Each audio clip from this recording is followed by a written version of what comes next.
All right, so are you ready to dive into a world of mystery and intrigue? Always up for a good deep dive, especially when it involves a story as gripping as The Girl with the Dragon Tattoo. Okay, so picture this. You're about to watch a movie everyone's been raving about, right? And you want to be totally in the know to really get all the nuances. I know that feeling, wanting to be ahead of the curve. Exactly. So that's what we're doing today, going straight to the source, the novel itself. We're talking about The Girl with the Dragon Tattoo, and let me tell you, this book wastes no time throwing you right into the thick of it. No kidding. It's like you crack open the first page and bam, you're hit with this classic mystery setup. A disappearance, a family with a dark past, secrets, the works. Oh yeah, it's all there. Right off the bat, we meet Henrik Wenger, this wealthy industrialist, and he's got this weight on his shoulders, this unsolved disappearance of his great niece, Harriet. He's haunted by it, obsessed even. And he's not giving up anytime soon, is he? The guy's determined to finally get some answers, no matter the cost. Oh, absolutely not. He brings in Mikael Blomkvist, a journalist who's, well, let's just say he's had better days. Wenger sees this as his chance, his last hope to uncover the truth about what happened to Harriet.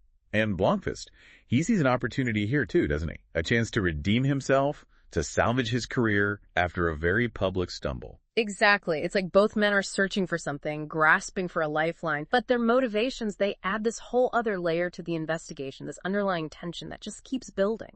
And we can't forget the backdrop of all this, the 1960s. Think about it. No internet, no cell phones, information traveled at a snail's pace compared to today. It's true. It makes the whole idea of solving a decades-old cold case even more daunting. Absolutely. Investigations back then relied on tangible things. Physical records, face-to-face interviews, good old-fashioned detective work. And speaking of which, Wenger has documented everything, like obsessively. Notebooks, photos, police reports, the man kept it all. You almost get the feeling he was trying to force the truth to reveal itself just by holding on to all those details. It's like he believed the answer was hidden somewhere within those mountains of evidence, if only he could just piece it all together. Oh, totally. And this mountain of clues is what Blomkvist inherits, right? But the question is, can he see through the noise, the red herrings, to find the one detail that'll crack the case wide open? And that's the beauty of a good mystery. It's all about sifting through the layers, separating fact from fiction. And this story's got layers, my friend. But before we get ahead of ourselves, we have to talk about another key player in this whole saga, Lisbeth Salander. Remember that name? Because she's about to become very important. Oh yeah, she's a force of nature, that one. Yeah. And talk about a departure from your typical investigator. Right. This young woman, she's a hacker, a digital ghost, operating in a world most people in the 1960s couldn't even fathom. It's like the author saying, hey, the past might be the past, but it's never truly gone, not in the digital age. And Salander, she holds the keys to that digital kingdom. She's got access to information in ways that would make even the most seasoned detective's head spin. Which makes you wonder, what role will she play in all of this? Will she help uncover the truth, or will her involvement just make things even more complicated? Well, to answer those questions, we've got to dive a little deeper into the mystery, starting with Blomkvist's investigation and the strange things he uncovers at the Wenger estate. So Blomkvist, he's at the Wenger estate, surrounded by all these files, trying to piece together a puzzle that's 40 years old. Talk about a daunting task. It's like trying to find a needle in a haystack, right? Except the haystack is made of old photographs, handwritten notes, and faded police reports. And just when he's about to lose hope, he stumbles upon something. A tiny detail in an old photograph that everyone else seems to have missed. It's like a flicker of light in a dark room. And at one little detail, it changes everything, doesn't it? It's like a crack in the facade, a hint that maybe things aren't what they seem. Exactly. Suddenly, the timeline of Harriet's disappearance is thrown into question, and the focus shifts away from the family estate to the town itself. It's like the investigation takes a hard left turn. It's amazing how one seemingly insignificant detail can completely change the course of an investigation, isn't it? It speaks to the importance of observation, of paying attention to the things others might overlook. Absolutely. And as Blomkvist digs deeper, he uncovers even more unsettling clues, like those creepy biblical verses found among Harriet's belongings. I mean, talk about adding an extra layer of creepiness to an already mysterious disappearance. It's like the author's toying with us, right? Oh, yeah. Throwing in these unsettling details, these hints of something darker at play. It makes you question everything you thought you knew. Oh, for sure. Are those verses a message from the killer? A red herring, or something else entirely. The author leaves us hanging, and it adds this whole other dimension to the investigation. And just when you think it can't get any creepier, the story throws another curveball.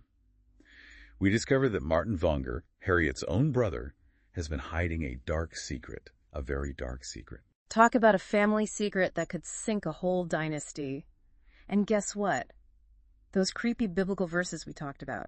They seem to eerily echo the crimes Martin has committed. It's like those verses were a foreshadowing, a glimpse into the darkest corners of Martin's mind.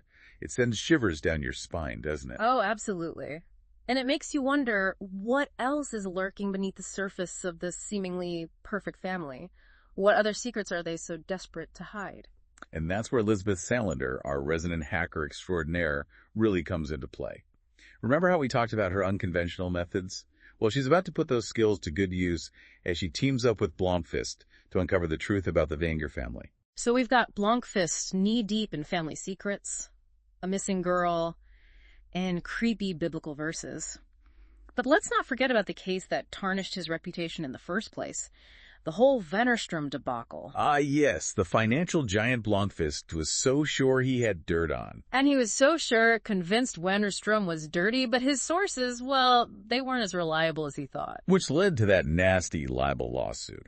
Not exactly a glowing endorsement for a journalist's credibility. Ouch, yeah, that's putting it mildly. But here's where things get really interesting. Remember Lisbeth Salander and her hacking skills? Oh, how could we forget? She's like a digital shadow, always lurking in the background. Well, it turns out she's been busy digging into Wennerstrom, too. And guess what? She uncovers something huge, something even bigger than Blomkvist ever imagined. You're kidding. So this Wennerstrom character, he's even shadier than we initially thought. Way shadier. Think shell companies, offshore accounts, the whole 9 yards. We're talking about a conspiracy on a global scale. And Salander. She's the only one who could follow the digital breadcrumbs, connect the dots in this tangled web of financial deceit. It's like something out of a spy movie, this lone hacker taking on a corporate titan. David versus Goliath, but in the digital world. And with much higher stakes. But here's the thing. Salander's not just exposing Wennerstrom, she's clearing Blomkvist's name in the process. Talk about poetic justice. It's like she's righting a wrong, balancing the scales that were tipped against him. It's a powerful reminder that in the digital age, information is king, and the truth, well, it has a way of finding its way out, especially with someone like Lisbeth Salander on the case. Which brings us back to Harriet and that lingering question. Could you have made the same choice? To disappear, to stage your own death, to completely erase your past and start anew? It's an incredibly difficult question to grapple with. To give up everything you know, everyone you love, for a chance at a fresh start. But then again, when you consider what Harriet endured, the years of abuse, the fear, the suffocating weight of her family's legacy. It makes you wonder what you would do when pushed to the edge, desperate to break free from the shackles of your past. And that's the power of The Girl with the Dragon Tattoo. It's more than just a thrilling mystery. It's a story that stays with you, that makes you question, that challenges you to confront the dark underbelly of society and the resilience of the human spirit. It's a reminder that even in the darkest corners, hope can flicker. And sometimes the only way to outrun your demons is to disappear completely. And on that note, we'll leave you with this thought. What would you sacrifice for a chance at a new beginning? Until next time, keep those pages turning and those questions coming.